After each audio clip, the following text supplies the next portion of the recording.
Yes, good evening. Last topic PPC हमने complete किया था, है ना। क्या होता है? प्रोडक्शन पॉसिबिलिटी कर्व या फ्रंटायर, है ना। क्या शो करता है पीपीसी? प्रोडक्शन पॉसिबिलिटी कर्व या production possibility frontier. It is a combination of two goods which can be produced by a producer with the given resources or income is called production possibility curve, है ना। इसको हमने पढ़ा था। इसके बाद इसके अपने फीचर्स भी पढ़े थे। फीचर्स क्या शो करते हैं? कितने फीचर्स थे? There are two features. First one is PPC slopes downward from left to right, और second PPC is concave to its origin. और इन दोनों के हमने रीज़न भी पढ़े थे। फर्स्ट जो था PPC slopes downward from left to right, क्या रीज़न होता है? There is an inverse relationship between good X and good Y. क्या होता है? Inverse relationship between good X and good Y, है ना। हम एक्स की यूनिट्स को इंक्रीज कर रहे थे तो वाई की क्या हो रही थी? डिक्रीज हो रही है। इस वजह से क्या बनता है? ये डाउनवर्ड स्लोपिंग कर्व बनता है from left to right.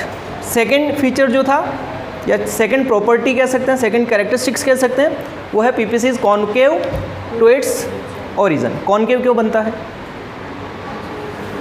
Concave क्यों बनता है? उसका रीज़न क्या है? जो हम वाई कॉमोडिटी की यूनिट सेक्रीफाइस कर रहे हैं वो किस रेट से कर रहे हैं? किस रेट से कर रहे हैं? इंक्रीजिंग रेट से। याद है? टेबल देखो आपके नोट्स में लिखी होगी। हम y को जो सेक्रीफाइस कर रहे हैं, y की फर्स्ट यूनिट कितनी है? 15, सेकेंड 14, तो कितने का सेक्रीफाइस हुआ? 1 का। आफ्टर दैट 14 के बाद सीधा कितना आया? 12, कितने का सेक्रीफाइस हुआ? 2 का सेक्रीफाइस हुआ। उसके बाद 9, तो 3 का सेक्रीफाइस हुआ है। फिर 5 यानी 4 का सेक्रीफाइस हुआ, और 5 के बाद सीधा 0, तो 5 का सेक्रीफाइस हुआ। पहले हमने 1 सेक्रीफाइस किया, फिर 2, 3, 4 एंड 5, यानी हम जो सेक्रीफाइस कर रहे हैं वो रेट क्या है? इंक्रीजिंग रेट है। और इस इंक्रीजिंग रेट के कारण ही हमारा पीपीसी कैसा बनता है? कॉन्केव शेप का बनता है। तो क्या हमेशा पीपीसी कॉन्केव बनेगा? No, it is generally concave to its origin. When the rate is constant then PPC may be a straight line from left to right। अगर हमारी जो रेट है वो क्या हो? कांस्टेंट हो। अभी जैसे 1 2 3 4 5 आ रहा है, इसकी जगह ये 1 1 1 होता या 2 2 2 होता सब जगह, तो फिर हमारा पीपीसी कैसा बनता? एक स्ट्रेट लाइन इस तरह से बनती, सीधा डाउनवर्ड स्लोपिंग। इसका शेप कॉन्केव नहीं बनता, लेकिन जो रेट है वो इंक्रीजिंग है। इस कारण से हमारा पीपीसी जो है वो इस तरह का शेप का बनता है ना। इसमें और इसमें डिफरेंस है ना। ये बिल्कुल स्ट्रेट लाइन है और ये कॉन्केव है।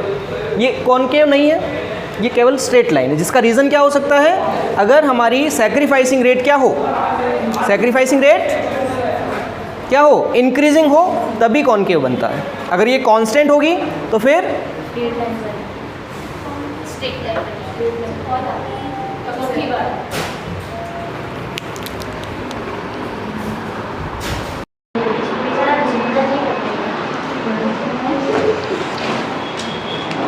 यस। तो डाउनवर्ड स्ट्रेट लाइन कैसे बनती है? जब सैक्रिफाइसिंग रेट क्या हो? कांस्टेंट हो। कॉन्केव कब बनता है? जब सैक्रिफाइसिंग रेट इंक्रीजिंग हो। ये क्या हो? कांस्टेंट। और अगर ये जो सैक्रिफाइसिंग रेट है इंक्रीजिंग की जगह क्या हो जाए? डिक्रीजिंग हो जाए, तब पीपीसी का शेप ऐसा बन सकता है ना, कॉन्वेक्स। ऐसा कब बनेगा? जब ये रेट डिक्रीजिंग हो। ये 3 कंडीशन बन सकती है, लेकिन जनरली पीपीसी कैसा बनता है? कॉन्केव शेप का बनता है। तो ये 2 फीचर्स हैं जो आपको याद रखने हैं। इसके अलावा हमने इसके अजम्पशंस पढ़े हैं क्या?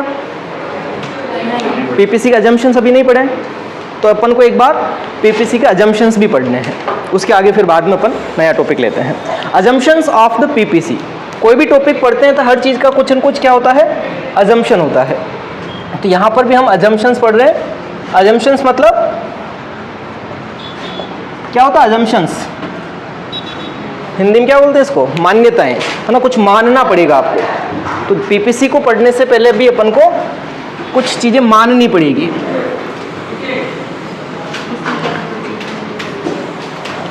तो क्या मानना है, क्या अज्यूम करना है? तो सबसे पहली अजम्पशन, जो प्रोड्यूसर है, हम यहाँ बात किसकी, प्रोडक्शन की कर रहे हैं, तो जो प्रोड्यूसर होगा वो एक रेशनल पर्सन होगा। कौन सा पर्सन? Rational person. अब ये रेशनल पर्सन कौन होते हैं, किसको बोलते हैं रेशनल पर्सन?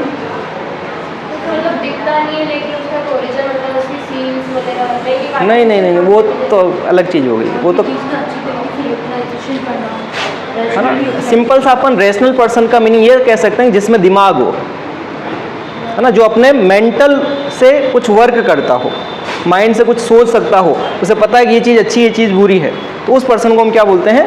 रेशनल पर्सन, यानी बुद्धिजीवी हम कह सकते हैं, है ना। पागल नहीं होना चाहिए। तो प्रोड्यूसर कैसा व्यक्ति होना चाहिए? बुद्धिमान होना चाहिए, यानी रेशनल होना चाहिए। तो पहली अजम्पशन इसकी क्या रहेगी? प्रोड्यूसर इज रेशनल पर्सन, ठीक है ना। सेकेंड अजम्पशन कि एक प्रोड्यूसर के पास जितने भी रिसोर्सेज होंगे वो सब कुछ 100% यूटिलाइज होने चाहिए, कोई भी रिसोर्स आइडल नहीं होना चाहिए। It means all the resources should be 100% utilize, there is no idle resource. अगर उसके पास 100 रुपये हैं तो 100 ही रुपये पूरे खर्च करने हैं। अगर उसके पास एक ज़मीन का टुकड़ा है तो उस पूरे एक ज़मीन के टुकड़े को उसे यूज़ करना है, खाली नहीं होना चाहिए। प्रोडक्शन के लिए सभी को यूज़ करना है। अगर उसके पास 10 लेबर हैं तो उन 10 ही लेबर का वो यूज़ करे। इट मीन्स जितने भी रिसोर्सेज होंगे वो सब क्या होने चाहिए? 100% यूटिलाइजेशन। तो यहाँ पर सेकेंड अजम्पशन होगी रिसोर्सेज आर 100% यूटिलाइज्ड। रिसोर्सेज क्या होते हैं? 100% यूटिलाइज्ड होते हैं। तीसरी अजम्पशन, जो टेक्नोलॉजी लेवल होता है वो हमेशा कांस्टेंट मानना है। जो भी टेक्नोलॉजी यूज़ हो रही है, चाहे वो लेबर इंटेंसिव टेक्नोलॉजी हो या कैपिटल इंटेंसिव टेक्नोलॉजी, वो क्या होनी चाहिए? कांस्टेंट होनी चाहिए, यानी उसमें किसी भी प्रकार का कोई चेंज नहीं होना चाहिए। अगर हम लेबर से काम कर रहे हैं तो आगे तक भी हमें लेबर से ही काम करना है, जब तक हम ये चीज़ पढ़ रहे हैं तब तक। अगर हम कैपिटल इंटेंसिव टेक्नोलॉजी को यूज़ कर रहे हैं तो आगे तक हमें कैपिटल इंटेंसिव टेक्नोलॉजी को ही यूज़ करना है। इट मीन्स टेक्नोलॉजी को क्या रखना है? कांस्टेंट रखना है। तो थर्ड अजम्पशन होगी टेक्नोलॉजी शुड रिमेन कांस्टेंट। तो बेसिकली हमारे पास 3 अजम्पशंस हैं। First, producer is rational person. Second and third, technology should remain constant. उसमें किसी भी प्रकार का कोई चेंज नहीं होना चाहिए। तो ये 3 अजम्पशंस हैं, ये अज्यूम करके चलना पड़ेगा, ऐसा होता है, तभी हमारा यह पीपीसी का जो कॉन्सेप्ट पड़ा वो एप्लीकेबल होगा। ठीक है, फीचर्स हम पढ़ चुके हैं, अजम्पशंस हो गई है। इसके आगे 2 कॉन्सेप्ट्स और हम पढ़ेंगे, एक है अपॉर्चुनिटी कॉस्ट और एक है मार्जिनल अपॉर्चुनिटी कॉस्ट। कौन कौन से टॉपिक हैं? ठीक है, तो नेक्स्ट टॉपिक हम लोग डिस्कस कर रहे हैं अपॉर्चुनिटी कॉस्ट। इन शॉर्ट हम इसको लिखेंगे OC, अपॉर्चुनिटी कॉस्ट। अब अपॉर्चुनिटी किसको बोलते हैं? अपॉर्चुनिटी मतलब चांस मिलना, अवसर मिलना, है ना। तो यहाँ पर अपॉर्चुनिटी कॉस्ट का क्या मतलब है? सपोज एक पर्सन है जिसके पास जॉब के कुछ ऑप्शंस हैं, है ना, A, B और C। उसके पास 3 जॉब के ऑप्शंस हैं, ये जिसके पास 3 जॉब अवेलेबल है ना।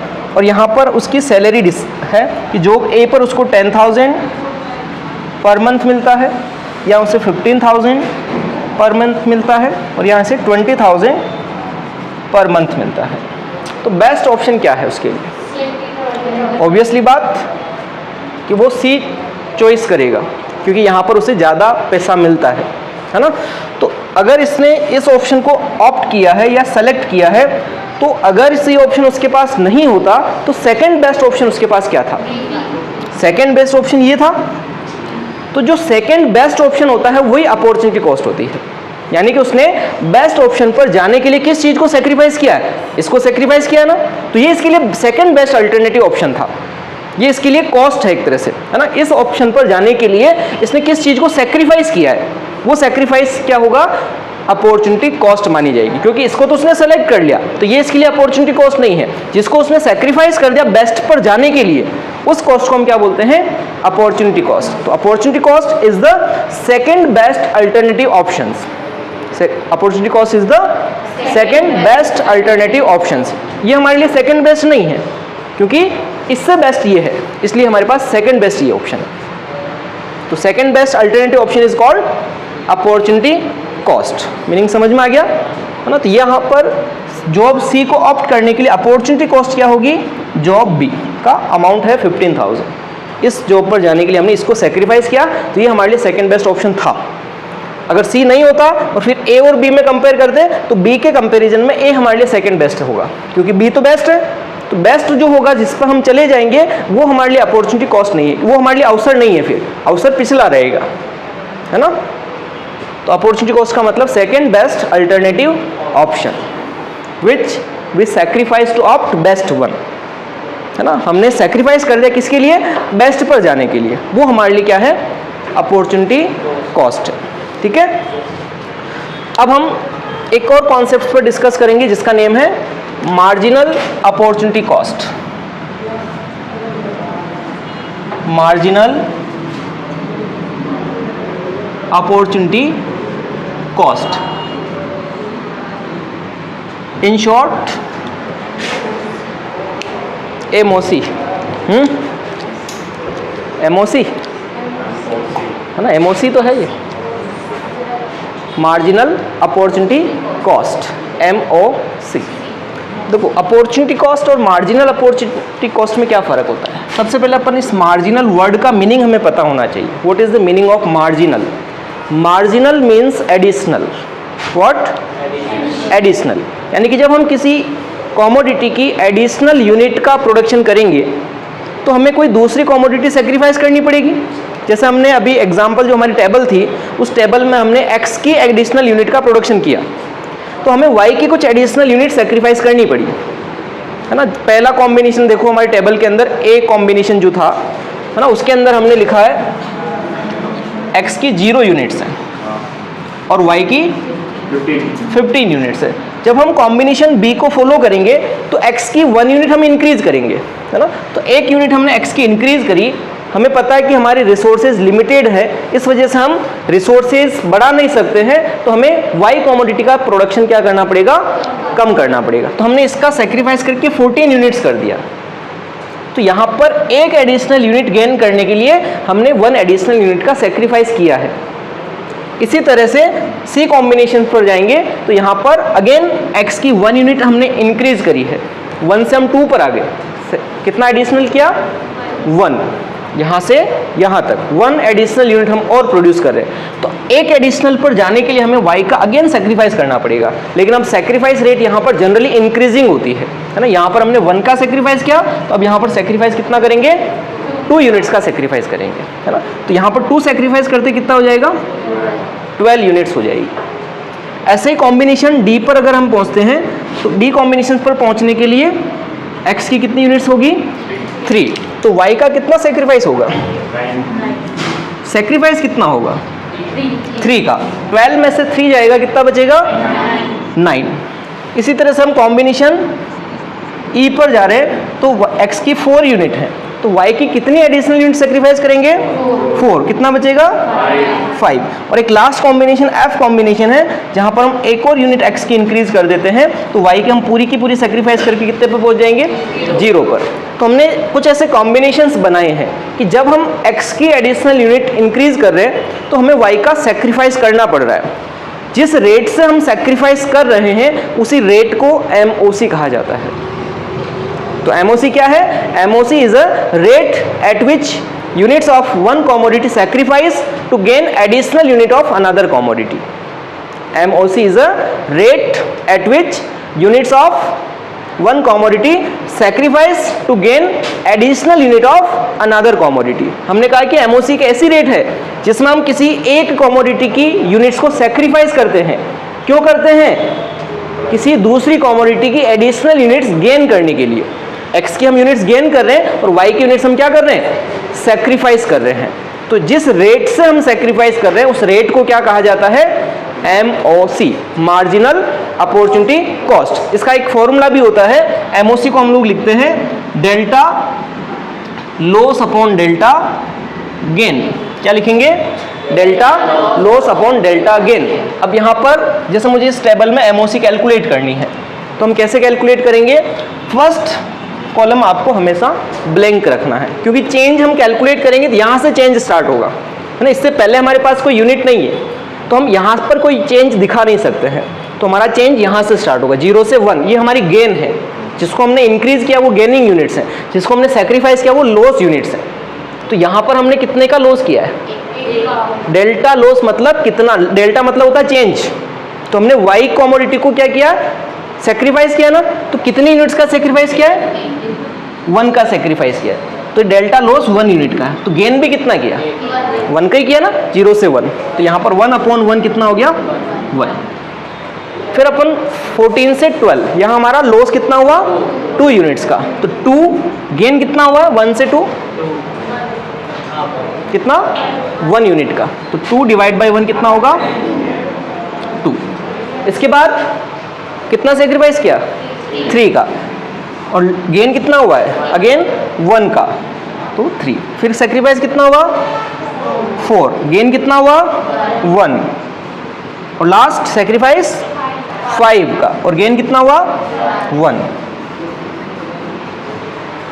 तो ये जो हमारे पास वैल्यू आई 1 2 3 4 5, ये क्या है, MOC है, मार्जिनल अपॉर्चुनिटी कॉस्ट, है ना। जो रेट होती है उसको हमेशा रेशियो में प्रेजेंट किया जाता है ना। तो it is the rate at which units of one commodity sacrifice to gain additional unit of another commodity, it is called marginal opportunity cost. मैं एक बार बोर्ड पे इसका डिफाइन लिख देता हूं।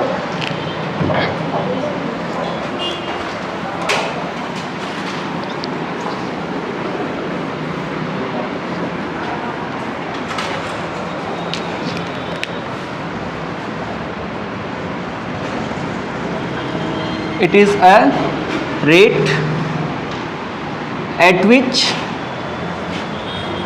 units of one commodity sacrifice to gain additional units of another commodity. और फॉर्मूले के रूप में हम MOC को लिखते हैं, MOC equals to delta loss upon delta gain. और इस केस में हमने किसको सेक्रीफाइस किया, y को, है ना। तो delta y upon delta x भी हम लोग इसमें लिख सकते हैं, क्योंकि हमने y को सेक्रीफाइस किया और x को गेन किया है, इस वजह से हम delta y upon delta x लिख सकते हैं। अगर हम यहाँ पर x को सेक्रीफाइस कर रहे होते और y को गेन कर रहे होते तो फॉर्मूला रिवर्स हो जाता, delta x upon delta y होता। कब होता है ऐसा, जब हम x की यूनिट्स को इंक्रीज की जगह इसको डिक्रीज कर रहे होते और y को इंक्रीज कर रहे होते, तो ये फॉर्मूला रिवर्ट हो जाता, इसमें कोई चेंज नहीं होता, ये तो delta loss upon delta gain ही रहेगा। लेकिन अगर हम delta y upon delta x लिख रहे हैं तो फिर इसको रिवर्स लिखना पड़ता, delta x upon delta y। और हमने पढ़ा था कि जो PPC होता है, PPC कॉनकेव शेप का बनता है, तो उसका रीजन है जिस रेट से, जो रेट हमने पढ़ी ना MOC, ये रेट क्या है, इंक्रीजिंग है। और हमने कॉनकेव में भी यही तो पढ़ा था, why PPC concave to its origin, because जो सेक्रीफाइसिंग रेट है वो इंक्रीजिंग है। तो सेक्रीफाइसिंग जो रेट है वही MOC होती है ना। सेक्रीफाइसिंग जो रेट है वही क्या होती है, MOC होती है। यानी कि इसका जो कॉनकेव है शेप, कॉनकेव क्यों बनता है, उसका रीजन है जो हमारी MOC है वो क्या है, इंक्रीजिंग है, इस वजह से PPC कॉनकेव बनता है ना। मेन रीजन ये इसका MOC का इंक्रीजिंग होना है। अगर ये MOC कांस्टेंट होगी तो PPC downward sloping straight line होगा, अगर MOC डिक्रीजिंग होगी तो फिर PPC कॉन्वेक्स बनेगा, है ना। तो इसका मेन रीजन कॉनकेव होने के पीछे इंक्रीजिंग MOC होता है। जनरली MOC क्या होती है, इंक्रीज होती है। अब कुछ बच्चों के मन में क्वेश्चन आ सकता है कि हम ऐसा क्यों कर रहे हैं, क्यों ना हम इसको 1 से सेक्रीफाइस कर देते। तो यहाँ पर 1 किया तो यहाँ पर भी 1 ही करना चाहिए, 2 से क्यों सेक्रीफाइस किया। दो कहाँ बढ़ाई अपन ने, यहाँ से तो एक बढ़ाई, तो इधर एक कम कर दी, फिर इधर वापस एक बढ़ी थी, यहाँ पर भी एक ही कम करते हैं ना, दो क्यों कम करी, फिर हमने तीन कम क्यों करी, क्यों चाहिए कॉनकेव? अपन ने लिखा जनरली पीपीसी कॉनकेव, अपन ने ये थोड़ी बोला कि ऑलवेज पीपीसी इज कॉनकेव। कोई न कोई तो लॉजिक रहा होगा ना इसके पीछे कि ऐसा ही क्यों बनता है। हम आगे एक बजट लाइन का कॉन्सेप्ट पढ़ेंगे, उसमें ये चीज़ कांस्टेंट आएगी, तो फिर उसमें बजट लाइन बिल्कुल डाउनवर्ड स्ट्रेट लाइन बनेगी। हम एक कॉन्सेप्ट पढ़ेंगे आईसी का, इंडिफरेंस कर्व का, उसमें यही रेट होती है, नाम अलग हो जाता है लेकिन वो डिक्रीजिंग होती है, तो उसका शेप कॉन्वेक्स बनता है। तो ऐसा क्यों कि हम यहाँ पर जो सेक्रीफाइस कर रहे हैं वो इंक्रीजिंग रेट से ही क्यों कर रहे हैं? हमने क्यों सेम रेट से सेक्रीफाइस नहीं किया, या क्यों हमने डिक्रीजिंग रेट से सेक्रीफाइस नहीं किया है? उसका बहुत बड़ा एक कारण है, वो कारण अपन को जानना जरूरी है ना। वैसे अपने एग्जाम में ये चीज़ नहीं पूछी जाएगी कि क्यों एमओसी इंक्रीजिंग होती है, लेकिन मैं ये क्वेश्चन पूछ रहा हूँ एमओसी इंक्रीजिंग क्यों होती है, उसका रीज़न हमें पता होना चाहिए, है ना। तो वो रीज़न अपन समझते हैं, एक एग्जाम्पल से हम लोग इसके रीज़न को समझने वाले हैं, ठीक है ना। क्योंकि अपन ने अजम्पशन में पढ़ा कि प्रोड्यूसर क्या है, एक रेशनल पर्सन है, तो वो कभी भी अपना नुकसान नहीं चाहेगा, है ना। इस वजह से उसका कॉन्सेप्ट यहाँ पर अप्लाई होगा, वो अपन समझने वाले हैं। ये नोट करना है क्या?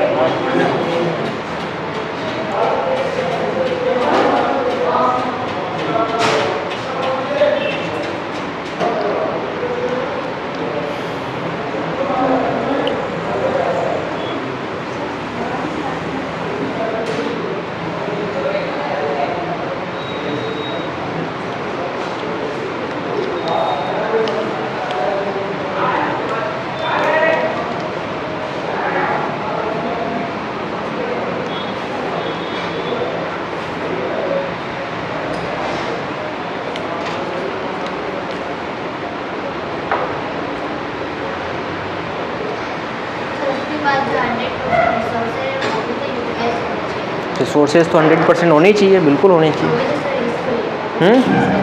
तो क्यों ना यहाँ पर हम 14 की जगह 13 यूनिट्स प्रोड्यूस कर देते, 12 ही क्यों करी, 2 का सेक्रीफाइस क्यों किया मैंने? भाई इधर अगर एक मैंने बढ़ाई है तो इधर भी मैं एक ही सेक्रीफाइस करता ना, यहाँ पर वापस एक बढ़े थे, फिर यहाँ पर भी वापस एक ही सेक्रीफाइस करना चाहिए ना, ये मेरा क्वेश्चन है।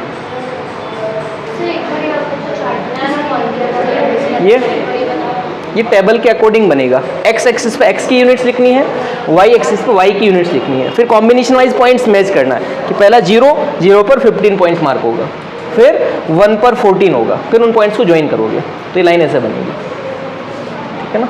हो गया यहाँ तक? चलो अब अपन इसका रीज़न समझते हैं, ऐसा क्यों।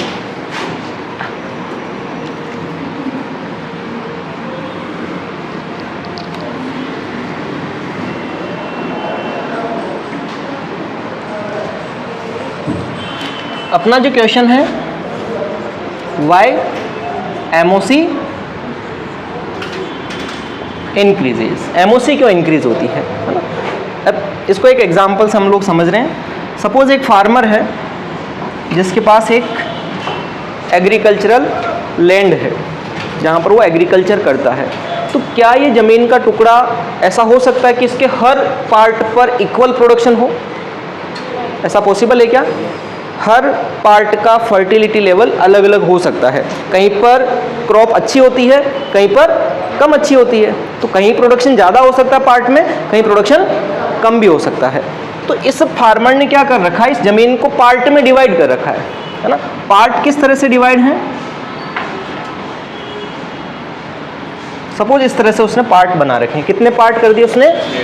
1 2 3 4 5 और 6 टुकड़े हैं इसके पास। उसी लैंड के उसने 6 पार्ट बना दिए अकॉर्डिंग टू फर्टिलिटी, और ये इसी सीक्वेंस में कि ये सबसे ज़्यादा फर्टाइल पार्ट है, फिर उससे ये कम है, फिर उससे कम है, फिर इससे कम है, फिर ये कम है, और सबसे कम जहाँ पर कुछ भी प्रोडक्शन नहीं होता वो लास्ट वाला एरिया है ना। ये जो पार्ट है इसमें किसी भी टाइप की क्रॉप चलती नहीं है ना, बंजर भूमि एक तरह से ये, हाँ है ना। तो उसके एक्सपीरियंस से उसने इस एक पार्ट को डिवाइड कर दिया। यहाँ पर सबसे ज़्यादा एग्रीकल्चर प्रोड्यूस होता है, धीरे धीरे उसका प्रोडक्शन इस एरिया में आते आते बिल्कुल डाउन हो जाता है, यानी कि यहाँ पर ये एरिया है एक तरह से बंजर भूमि है ना, यहाँ पर कुछ भी नहीं होता है। हाँ बाड़ा है, कुछ भी है, लेकिन छाटियाँ है ना, लेकिन यहाँ पर कुछ भी उत्पादन नहीं होता कुल मिला के। अब मान लो वो गेहूं का उत्पादन करता है ना, इस खेत के ऊपर क्या बनाता है, गेहूं उत्पादित करता है, व्हीट प्रोड्यूस करता है। जो पहला पार्ट है यहाँ पर उसका 10 क्विंटल गेहूं एक क्रॉप से निकलता है इस फर्स्ट पार्ट के अंदर। सेकंड पार्ट है यहाँ पर उसका मान लो 8 क्विंटल गेहूं का प्रोडक्शन होता है। थर्ड पार्ट पर 6 क्विंटल गेहूं प्रोड्यूस होते हैं। फिर यहाँ पर 4 क्विंटल, यहाँ पर 2 क्विंटल और यहाँ पर 0 क्विंटल प्रोड्यूस होता है। अब फार्मर ये चाहता है कि मैं मेरी क्रॉपिंग पैटर्न को चेंज करूं, व्हीट की जगह मैं कुछ दूसरी क्रॉप ग्रू करूं। ऐसा हो सकता है ना, 2 गुड्स प्रोड्यूस कर सकता है, अपन ने पढ़ा भी है ना, maximum possible combinations of 2 goods कर सकता है। तो 2 गुड्स का प्रोडक्शन करना चाहता है, लेकिन अभी वो केवल और केवल किसका प्रोडक्शन कर रहा है, व्हीट का प्रोडक्शन कर रहा है। अब वो चाहता है कि वो किसका प्रोडक्शन करे, साथ में राइस का प्रोडक्शन करे। तो राइस का प्रोडक्शन करने के लिए सबसे पहले वो किस लैंड के पार्ट को चुनेगा, इसको चुनेगा। रेशनल पर्सन है ना, बुद्धिजीवी है भाई, फर्स्ट को चुनेगा। तो उसको अगर मान लो कि राइस नहीं हुआ तो 10 क्विंटल व्हीट का लॉस हो गया ना, तो क्यों ना हम रिस्क ऐसे प्लेस पर उठाएं कि हमें व्हीट का लॉस तो नहीं हो। भाई हम तो राइस का प्रोडक्शन पहली बार कर रहे हैं, तो रिस्क है ना कि प्रोडक्शन हो या नहीं हो। तो हो सकता है इस एरिया में व्हीट का प्रोडक्शन नहीं हो रहा है, तो क्यों ना हम राइस को ट्राई कर लें। हो सकता है व्हीट की जगह राइस का प्रोडक्शन होने लग जाए। तो हम सबसे पहले ऐसे पार्ट का सेक्रीफाइस करेंगे जहां हमें कम से कम लॉस होता हो, है ना। हम सबसे पहले ऐसे पार्ट को सेक्रीफाइस करेंगे जहां हमें लॉस की संभावना कम से कम हो। तो सबसे लॉस कम हमें यही होगा। तो हमने मान लो कि यहां पर सेक्रीफाइस किया व्हीट का, तो व्हीट का कुछ सेक्रीफाइस हो रहा है क्या, 0 यूनिट्स का मैंने सेक्रीफाइस किया और यहां पर मैंने व्हीट का प्रोडक्शन चालू कर दिया। तो ये 0 सेक्रीफाइस जो किया है, मान लो वाई कमोडिटी है, क्या है, वाई कमोडिटी है। और अब मैं अब एक्स कमोडिटी प्रोड्यूस करना चाह रहा हूं। वाई कमोडिटी क्या है, व्हीट है, और अपन राइस प्रोड्यूस करना चाहते हैं एक्स। तो यहां मान लीजिए कि यहां पर 2 क्विंटल राइस का प्रोडक्शन हो गया। व्हीट कुछ नहीं हो रहा था, लेकिन हमने जब राइस को ट्राई किया तो 2 क्विंटल क्या हो गया, राइस हो गया। तो हमने 2 क्विंटल राइस ग्रो कर लिया। इसका सेक्रीफाइस कुछ करना पड़ा क्या, नहीं करना पड़ा। अब हम अगली बार इस लैंड को ट्राई करेंगे, है ना। तो यहां से हम यहां आएंगे, तो यहां मान लो हमने सेक्रीफाइस कितना करना पड़ेगा, 2 का। तो सेक्रीफाइस हमारा 2 होगा। मान लो यहां पर राइस हो गया 4 क्विंटल, है ना। तो हम जैसे जैसे इसकी एडिशनल यूनिट्स बढ़ाएंगे वैसे वैसे हमारा सेक्रीफाइस क्या होता जाएगा, बढ़ता जाएगा ना, क्योंकि हमने यहाँ 2 का सेक्रीफाइस किया। अब कितना सेक्रीफाइस करना पड़ेगा, 4 का सेक्रीफाइस करना। हो सकता है यहाँ पर प्रोडक्शन 6 क्विंटल राइस हो। फिर हमने इसका सेक्रीफाइस किया 6 क्विंटल का, यहाँ मान लो कितना प्रोडक्शन हो, 8 क्विंटल का। फिर हम कितना सेक्रीफाइस करेंगे, 8 का, और हमें प्रोडक्शन कितना मिलेगा, 10 क्विंटल का। फिर लास्ट हम 10 क्विंटल सेक्रीफाइस करेंगे, प्रोडक्शन कितना होगा, 12 क्विंटल का। तो बेनिफिट है ना इससे। तो हम सेक्रीफाइस जो कर रहे हैं वो किस रेट से कर रहे हैं, 0, 2, 4, 6, 8, 10 बढ़ती हुई रेट से किया ना। तो वही तो हमने टेबल में भी लिखा था कि हमने वाई कमोडिटी को सेक्रीफाइस किया, इसमें हमने वाई को सेक्रीफाइस किया है ना। एक्स की एडिशनल यूनिट्स प्राप्त करने के लिए हम वाई को सेक्रीफाइस कर रहे हैं, लेकिन सेक्रीफाइस करने की रेट क्या है, इंक्रीजिंग रेट है। सेम हमने टेबल में भी किया था, एक्स को हम बढ़ा रहे थे तो वाई को सेक्रीफाइस कर रहे थे, लेकिन सेक्रीफाइस करने की रेट क्या है, 1, 2, 3, 4, 5 इंक्रीजिंग थी। सेम यहाँ पर है, इसका हाफ कर लो यूनिट्स को, यूनिट्स हाफ करेंगे तो वही टेबल में आ जाएगा ना। 0, 1, 2, 3, 4, 5 ये हमारा सेक्रीफाइसिंग रेट है। तो ऐसा क्यों किया, क्योंकि हमारे पास जो रिसोर्सेज है ना वो इक्वली एफिशिएंट नहीं होते हैं ना। ये पर्टिकुलर रिसोर्स है हमारे पास, लेकिन ये इक्वली एफिशिएंट नहीं है। इक्वली एफिशिएंट का मतलब यहाँ से लेकर के यहाँ तक का पार्ट एक जैसा नहीं है। इस वजह से कुछ ऐसे एरियाज होते हैं जहाँ पर प्रोडक्शन की संभावनाएं कम होती है, कुछ ऐसे एरियाज होंगे जहाँ पर प्रोडक्शन की संभावनाएं ज़्यादा होती है। तो एक रैशनल प्रोड्यूसर ये चाहता है कि जब वो पहली बार किसी चीज़ का प्रोडक्शन करे तो मिनिमम रिस्क के साथ काम करे, और मिनिमम रिस्क होगी इसका मतलब सेक्रीफाइस सबसे पहले कम चीज़ों को करेगा। फिर धीरे धीरे जब उसको दूसरे गुड्स में बेनिफिट दिखेगा तो वो ज़्यादा क्वांटिटी जो पहले प्रोड्यूस कर रहा था उसके सेक्रीफाइस कर लेगा। यहाँ पर उसने पहले राइस प्रोड्यूस नहीं करता था, अब उसने पहली बार राइस को प्रोड्यूस किया तो अब उसको राइस में ज़्यादा इनकम लगी तो उसने राइस का प्रोडक्शन बढ़ा दिया, साथ में व्हीट का प्रोडक्शन इंक्रीजिंग रेट से उसने सेक्रीफाइस कर दिया। अब इस पूरे खेत में वो क्या उगाने लग गया, राइस उगाने लग गया। इस वजह से ये रेट क्या होती है, इंक्रीजिंग होती है। कुछ कहा मैंने, समझ में आया? तो इसका रीजन क्या है, why MOC increases, because all the resources are not equally efficient. ये इसका आंसर लिखेंगे, all the resources are not equally efficient. All the resources are not equally efficient.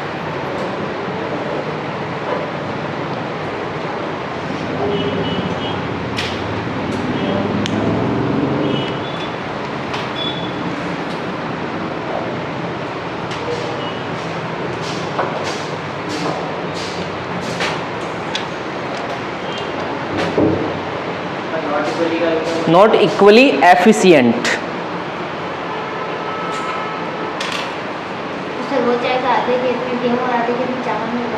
उगा सकता है, लेकिन चावल महंगे बिकेंगे उसके, है ना। जितना वीट का प्रोडक्शन हो रहा है उसके कंपैरिजन में चावल का प्रोडक्शन ज़्यादा होगा।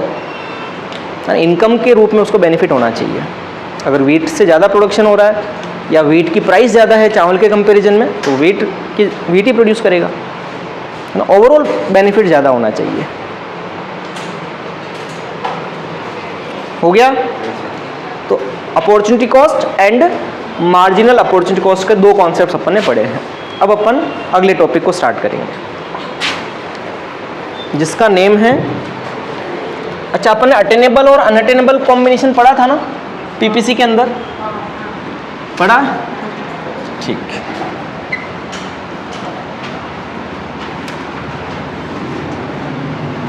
क्या हमारा पीपीसी शिफ्ट हो सकता है?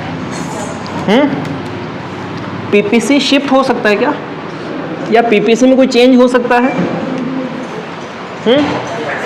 हो सकता है। एक टॉपिक पढ़ रहे हैं अपन, change in PPC. Change in PPC. PPC में चेंज दो तरह से होता है। एक तो होता है shift in PPC, first shift in PPC, और एक होता है रोटेशन इन पीपीसी। एक तो पीपीसी का शिफ्ट और दूसरा पीपीसी का रोटेशन। तो शिफ्ट जो होता है, शिफ्ट भी दो तरह से हो सकता है। एक होता है राइटवर्ड शिफ्ट और दूसरा लेफ्टवर्ड। राइटवर्ड शिफ्ट, अच्छा राइटवर्ड को ही हम एक और नाम दे सकते हैं फॉरवर्ड ना। फॉरवर्ड का मतलब आगे की तरफ जाना, rightward shift and forward shift. और दूसरा होता है लेफ्टवर्ड को हम बोल सकते हैं बैकवर्ड शिफ्ट। तो शिफ्ट भी दो तरह से हो सकता है, rightward shift and leftward shift. देखो राइटवर्ड शिफ्ट होने का मतलब, जैसे एक छोटा सा हमने पीपीसी बनाया है ना, ये पीपीसी है। तो राइटवर्ड शिफ्ट अपन जब राइट हैंड की तरफ देखेंगे, है ना, तो ये पीपीसी शिफ्ट हो रहा है इस तरह से। This is called rightward shift, है ना। ऐसा क्यों होगा अपन रीजन पढ़ेंगे। ऐसे लेफ्टवर्ड शिफ्ट इसका उल्टा होगा, जो हमारा मेन पीपीसी होगा,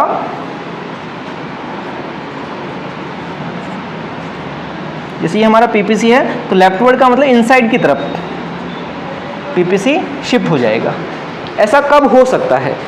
ऐसा तब होगा जब प्रोड्यूसर के पास ज़्यादा पैसा आ जाए, यानी कि प्रोड्यूसर के रिसोर्सेज इंक्रीज हो जाए, तब वो क्या कर सकता है, प्रोडक्शन ज़्यादा कर सकता है। शिफ्ट होने का मतलब एक्स का प्रोडक्शन भी ज़्यादा करेगा, वाई का प्रोडक्शन भी ज़्यादा करेगा। लेकिन ऐसा कब पॉसिबल है, जब रिसोर्सेज इंक्रीज हों। जो दोनों गुड्स हम प्रोड्यूस कर रहे हैं, उनके लिए जो भी रिसोर्सेज हम यूज़ करते हैं, वो हमारे पास क्या होना चाहिए, ज़्यादा होनी चाहिए। यानी कि पहला रीज़न इंक्रीज इन रिसोर्सेज। क्या रीज़न होगा? First increase in resources. दूसरा रीज़न हो सकता है इम्प्रूवमेंट इन द टेक्नोलॉजी। हम रिसोर्सेज नहीं बढ़ा रहे, लेकिन अच्छी बेटर टेक्नोलॉजी अगर यूज़ में लेंगे तब भी तो प्रोडक्शन इंक्रीज हो सकता है। हमने अजम्पशन में माना था ना कि रिसोर्सेज जो है वो 100% यूटिलाइज होनी चाहिए, उसमें चेंज नहीं होना चाहिए और टेक्नोलॉजी कांस्टेंट होनी चाहिए। वो अजम्पशंस थी, इस वजह से वहाँ पर पीपीसी चेंज नहीं हो रहा था। लेकिन अब हम चेंज की कंडीशन पढ़ रहे हैं कि चेंज कब हो सकता है। तो दो कंडीशन में पीपीसी चेंज हो सकता है, या तो हमारे रिसोर्सेज इंक्रीज हो जाए या फिर टेक्नोलॉजी इंप्रूव हो जाए। तो ये दो रीजन से हमारा पीपीसी राइटवर्ड शिफ्ट होता है। लेफ्टवर्ड में इसके opposite reason, decrease in resources और डिक्रीज इन टेक्नोलॉजी। या तो हम रिसोर्सेज को कम कर दें या हम पुरानी टेक्नोलॉजी या ओल्ड टेक्नोलॉजी को यूज करने लग जाए, तब हमारा प्रोडक्शन इंक्रीज होने की जगह क्या हो सकता है, डिक्रीज हो सकता है। तो इसके रीजंस दो हैं। फर्स्ट रीजन वाई यानी एक तरह से इनकम यानी रिसोर्सेज इंक्रीज हो रहे हैं। दूसरा रीजन टेक्नोलॉजी, T4 टेक्नोलॉजी, इसको हम इंप्रूव कर रहे हैं। टेक्नोलॉजी इंप्रूव करेंगे तो प्रोडक्शन बढ़ेगा। और इसके रीजंस क्या होंगे, यहां पर रीजंस होंगे हमारे पास, फर्स्ट इनकम या रिसोर्सेज कम हो गए, या फिर टेक्नोलॉजी को हमने क्या कर दिया, डिक्रीज कर दिया। इस कारण से हमारा पीपीसी लेफ्टवर्ड या बैकवर्ड शिफ्ट होता है। दूसरी तरफ अब रोटेशन, रोटेशन में भी दो रोटेशन हो सकते हैं, rightward rotation and leftward rotation. Rightward and leftward. Rightward rotation कैसे होता है, देखो राइटवर्ड रोटेशन का मतलब, इसके भी दो पार्ट में कर रहा हूं। एक्स एक्सिस पे भी हो सकता है, ऑन एक्स एक्सिस, और दूसरा ऑन वाई एक्सिस। तो एक्स एक्सिस पे रोटेशन होने का मतलब इस तरह से है कि ये हमारा एक मेन पीपीसी हो गया। एक्स एक्सिस पे रोटेशन होने का मतलब ऐसा है, यहाँ पर हमने y में कोई चेंज नहीं किया है, y का प्रोडक्शन जितना पहले था उतना अभी भी है, लेकिन x का प्रोडक्शन क्या हो गया, इंक्रीज हो गया है। This is called rightward rotation on x axis. x axis पे ही केवल इंक्रीज हो रहा है। यहाँ पर क्या था, x भी बढ़ रहा है, y भी बढ़ रहा है, दोनों तरफ प्रोडक्शन इंक्रीज हो रहा है, लेकिन इसमें y का प्रोडक्शन तो कांस्टेंट है, x का प्रोडक्शन क्या हो रहा है, इंक्रीज हो रहा है। अब इसका क्या रीजन हो सकता है, तो प्रोड्यूसर रिसोर्सेज जो इंक्रीज कर रहा है वो केवल और केवल कहाँ यूज कर रहा है, एक्स में यूज कर रहा है, वाई के लिए उन रिसोर्सेज को यूज नहीं कर रहा है। तो ये केवल एक्स कमोडिटी के रिसोर्सेज को इंक्रीज कर रहा है। या फिर उसने जो टेक्नोलॉजी इंप्रूव करी है वो किस कमोडिटी के लिए करी हो, एक्स के लिए करी हो, इसलिए वाई का प्रोडक्शन चेंज नहीं हो रहा है। ये इसका रीजन होगा। वाई एक्सिस पर रोटेशन होने का मतलब एक्स का प्रोडक्शन कांस्टेंट होगा और वाई का बढ़ जाएगा। इसका मतलब उसने जो रिसोर्सेज इंक्रीज किए कौन से कमोडिटी के लिए किए, वाई के लिए किए। या फिर उसने जो टेक्नोलॉजी इंप्रूव करी है वो केवल वाई कमोडिटी के लिए करी, एक्स के लिए उसने न्यू टेक्नोलॉजी यूज नहीं करी। इस वजह से एक्स का प्रोडक्शन उतना ही है, वाई का इंक्रीज हो गया। इसमें अपोजिट था, वाई के लिए उसने कोई नई टेक्नोलॉजी नई रिसोर्सेज यूज नहीं किए हैं, केवल एक्स कमोडिटी के लिए रिसोर्सेज इंक्रीज किए या फिर टेक्नोलॉजी एक्स के लिए इंक्रीज करी। यहाँ पर उल्टा, वाई के लिए उसने रिसोर्सेज बढ़ाए या फिर वाई के लिए उसने टेक्नोलॉजी को इंप्रूव किया है। इस वजह से वाई का प्रोडक्शन बढ़ गया। और ये दोनों ही पॉइंट अगर अपन इस हिसाब से सोचे तो राइट वर्ड है, ये भी राइट वर्ड है, और ऐसे खड़े होकर देखेंगे तो ये ऊपर की तरफ हमारा राइट हैंड है ना, तो राइट वर्ड है, इसलिए इसको हम बोलते हैं राइट वर्ड रोटेशन। अब होगा लेफ्ट वर्ड। तो लेफ्ट वर्ड में क्या चेंज आएगा, ये बाहर की तरफ रोटेट हुआ तो ये इनसाइड रोटेट होगा, ये ऊपर की तरफ हुआ तो इधर नीचे की तरफ रोटेट हो जाएगा। तो इसमें भी दो रोटेशन वापस हम लिख सकते हैं, on X axis and on Y axis. On X axis और दूसरा on Y axis. X axis में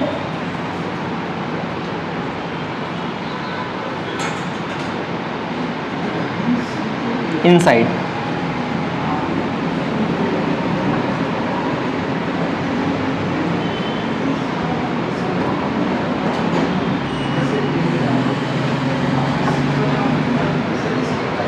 तो ये हमारा पूरा चेंज इन पीपीसी टॉपिक है।